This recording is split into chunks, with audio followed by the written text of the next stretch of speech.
Good morning, and lovely morning. I bet you all know how to read a book. But do you know how to read a book well?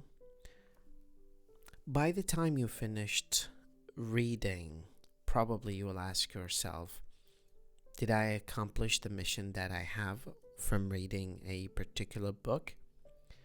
There are varieties of readings. Some people read Plato, and some people read probably one of the short stories or novels. But there are different varieties of readings. Our lesson of today is to teach you how we can read better or read well. There is a difference between reading for understanding and reading for information and reading for joy. If you are like most people, you probably haven't given much thought to how you read. And how you read makes a massive difference to knowledge accumulation. A lot of people actually confuse knowing the name of something with understanding it. While great for exercising your memory, the regurgitation of facts without solid understanding and context gains you little in the real world. For example, anything easily digested is reading for information, and this is what people do. For example, consider the newspaper. You're really learning anything new? No. Do you consider the writer your superior when it comes to knowledge in the subject? Probably not, because they are journalists and they are just reporting. That means you are reading for information. It means you are likely to share opinion with them and share their opinion with you.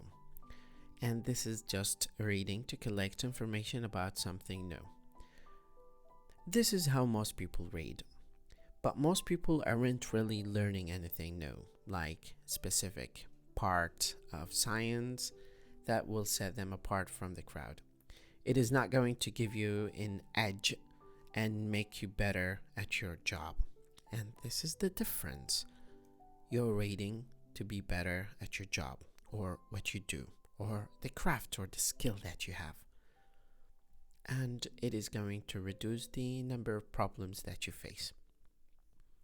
I remember this quote from Edgar Allan Poe, who said, "Marking a book is literally an experience of your difference or agreement with the author. It is the highest respect you can pay him or her." Learning something insightful demands lots of work with your mind. Actually, it's uncomfortable and takes a lot of coffee. Sometimes you need to have 3 or 4 cups of coffee to understand one passage from Plato. But it hurts a little and it gives you so much benefit. You're not only learning, but you're experiencing. You're putting yourself in the shoes of other people's mind. You need to find writers who are more knowledgeable on a particular subject than yourself in your field. Why? Because there's going to be high level of knowledge transfer coming from them to your mind. And this will narrow the gap between the author and yourself. And believe me, you're going to be smarter. I suggest 3 levels of reading. When we start reading a book, I suggest 3 levels. First one is the elementary reading, and this is pretty much what I'm doing right now with this book. It is the Discourse and Sociocultural Change by Fairclough. I'm doing an elementary reading to collect any information about my field of research, so I can add it later to my paper that I'm writing. The second one is Inspectional Reading, and the third one is the Analytical Reading. Reading the latest novels is not the same as reading Plato, as I mentioned earlier. If you're reading for joy and entertainment, you're going to read a lot of different opinions about it. But believe me, it's not going to increase your understanding of your field of interest. While many people are professional in reading for information and entertainment, few can prove their ability to read for knowledge. So reading for knowledge is not the same as reading for collecting information about news of the world or something like that. And the elementary reading gives you the highlight of the book and what it talks about. For example, you're just listening to me, you're just collecting elementary impression about what you're listening to. And this is something we call elementary reading or elementary listening. The second one is the more systemic or systematic one, and this is the inspectional reading. So you become an inspector. And we've been taught that skimming and superficial reading are bad for understanding. This is not necessarily the case that we are putting here. Using these tools effectively can impact your understanding positively. And inspectional reading will allow you to go in the mind of the author and evaluate the advantages of their experiences. And for inspectional reading, we can do some systematic skimming. And this is to be a quick check of the book and reading the preface, the study, the content, and the chapters of the book and what they talk about. A friend of mine had a library in Baghdad and a bookstore. And he said, I know the good reader from the bad reader from one single thing. And I asked him, what is it?